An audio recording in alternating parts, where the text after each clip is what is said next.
चलिए दोस्त, आज आप लोगों को बताएंगे गुणज गुणनखंड, क्योंकि आप लोगों को कल सभी नंबर को पहचानने के लिए सिखाए थे पिछले वीडियो में, आप लोग देख लीजिएगा। आज आप लोग बताएंगे कि गुणज गुणनखंड एचसीएफ एलसीएम हम लोग कैसे निकालेंगे और किसे कहते हैं। ठीक है, वीडियो में आप लोग बने रहिएगा, देखिए ध्यान से। चलिए पहले हम लोग स्टार्ट करते हैं गुणज और गुणनखंड से। दोस्त, गुणज और गुणनखंड में यही अंतर है।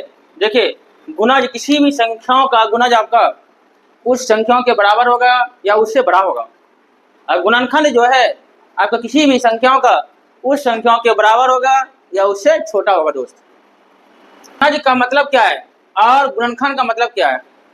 एक गुणज जो होता है दोस्त, जिस संख्याओं का गुणज रहेगा दोस्त, तो यहाँ उसमें क्या होता है, भाग होता है। अब गुणनखंड का मतलब होता है भाग होता नहीं है।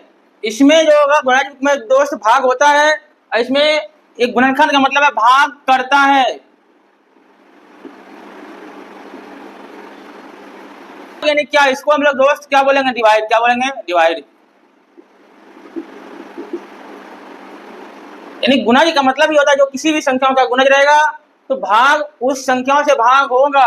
अब गुणनखंड जो होगा किसी भी संख्याओं का गुणनखंड होगा तो उस संख्याओं को भाग करता है। ठीक है दोस्त, आप देख लें, इसका एक एग्जांपल दे देते हैं दोस्त। पहला, जैसे 5 का गुणज 5, 10, 15, 20। देखिए दोस्त, आपको जो इसका गुणज 5, 10, 15, 20 है ना, इससे भाग होगा। समझे ना, इससे भाग करेगा नहीं, इससे भाग होगा। इसी को बोलते हैं गुणज भाग होता है, डिवाइड होता है। एक आप लोग निकालिए 6 का गुणज, इसको निकाल लीजिएगा आप लोग इसी तरह। अब हम इसको आगे की ओर लेके बढ़ते हैं, आपको बताते हैं गुणनखंड, किसी भी संख्याओं का गुणनखंड। ठीक है ना, देखिए जैसे 12 का गुणनखंड,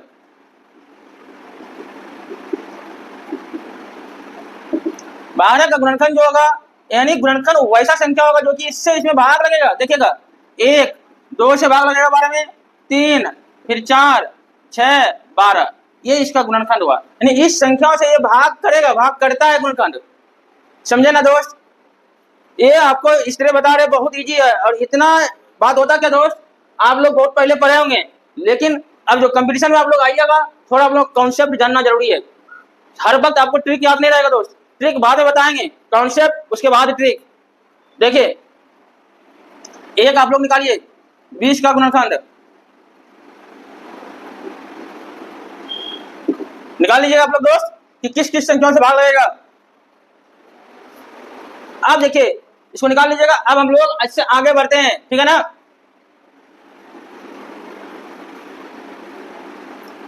आप देखिए दोस्त, एक गुणज से आपका सार्व गुणज होगा,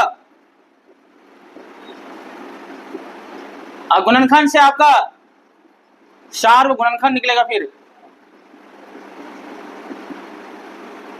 सार्व गुणज का एक और नाम होता है, समझ लीजिए, इसको हम लोग अपवर्ती भी बोलते हैं, अपवर्तीय, और इसको हम लोग अपवर्तक भी बोलते हैं। अब देखिए ध्यान से, सार्व गुणज जब भी निकलेगा दोस्त, किसी दो संख्याओं का निकलेगा, अकेले का नहीं निकलेगा, किसी दो संख्याओं का। एक आप लोगों को निकाल के दिखा देते हैं, जैसे 16 और 20 का सार्व गुणज। देखिए 16 का गुणज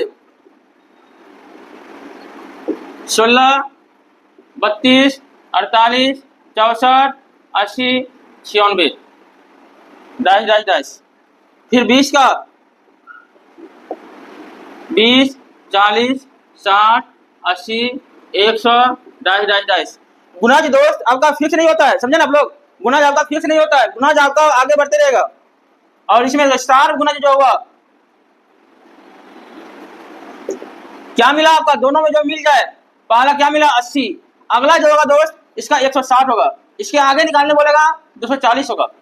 समझे ना, इसी तरह जितना भी सार्व गुणज निकालने बोलेगा आप लोग निकाल लीजिएगा आसानी से। चलिए, इसमें आप लोगों को एक क्वेश्चन दे रहे हैं, आप लोग इसको बनाइएगा और ट्राई कीजिएगा इसको। 8 और 10 का सार्व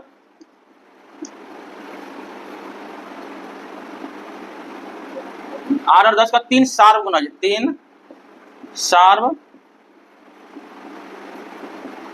गुणज। नहीं, ये जो आपको दिखाते हैं ना, ये जो आपका है ना, ये अपवर्त, इन्हीं गुणज का ही नाम अपवर्त है। इसमें आप लोगों को प्रॉब्लम नहीं होना चाहिए, ऐसा नहीं सोचेगा वहां लिखे तो उसका हो गया। ये आपका गुणनखंड को अपवर्तक बोलते हैं। कोई प्रॉब्लम? यानी सार्व अपवर्त और सार्व अपवर्तक, इसका आप लोग निकाल लीजिएगा दोस्त। 3 सार्व गुणज निकालने बोले हैं, जिस तरह भी तुरंत बताए। देखिए अब आगे आगे जो है आपका सार्व गुणनखंड, सार्व गुणनखंड निकालने दे रहे हैं। 8 और 10 का सार्व गुणनखंड,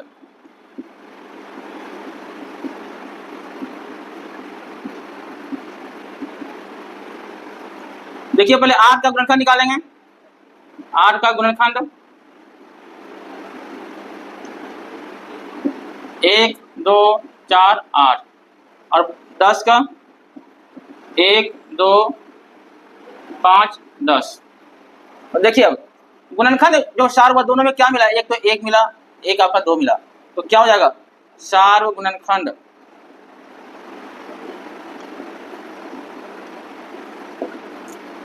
1,2। अब देखिए दोस्त, यानी इसमें देखिए जो सबसे बड़ा गुणनखंड और सार्व, उसको हम लोग दोस्त क्या बोलेंगे, एचसीएफ। यानी 8 और 10 का एचसीएफ आपका क्या निकलेगा, 2 निकलेगा। यानी सबसे बड़ा सार्व गुणनखंड, सबसे बड़ा सार्व गुणनखंड। कोई प्रॉब्लम नहीं ना? आप देखिए, और जो सबसे छोटा सार्व गुणज निकलेगा दोस्त, उसको हम लोग बोलेंगे एलसीएम। क्या बोलेंगे? एलसीएम, जो सबसे छोटा सार्व गुणज होगा। अब हम लोग चलते हैं दोस्त एचसीएफ और एलसीएम की ओर। ज़्यादा समझ में आ गया ना?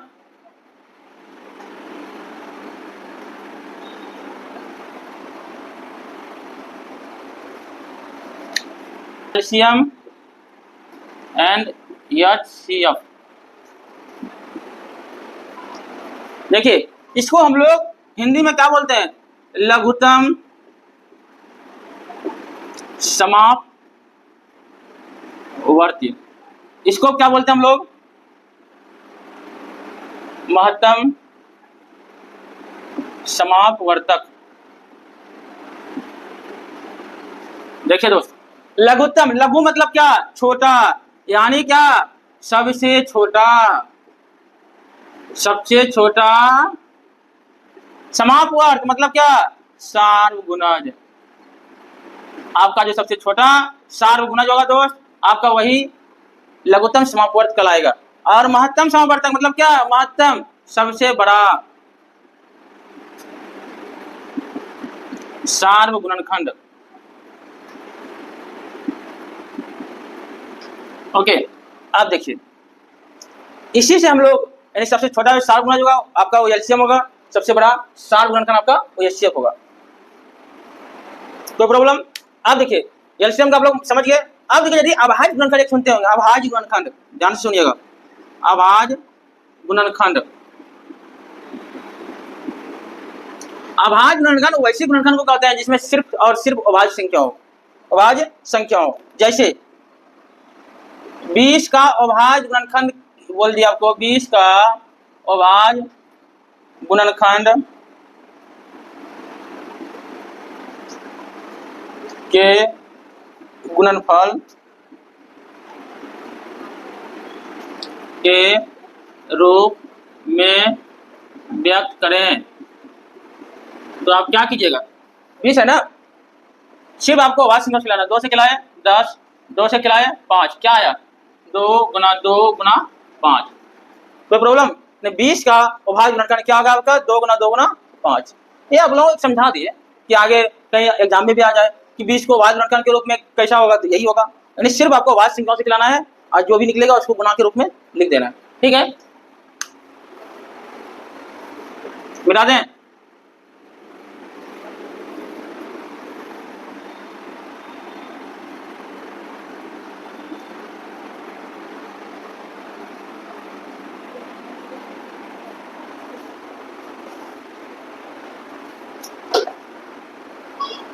यानी देखिए दोस्त, इसमें जो होगा आपका एचसीएफ गुना एलसीएम बराबर दो संख्याओं का गुणनफल होगा, दोनों संख्याओं का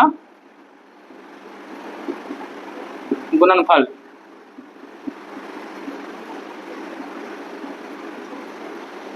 और यदि आपको एचसीएफ निकालने बोलेगा तो वही होगा एचसीएफ बराबर दो संख्याओं का गुणनफल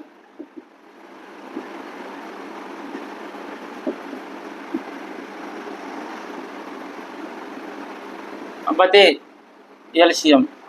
एलसीएम निकालने बोलेगा दो संख्याओं का गुणनफल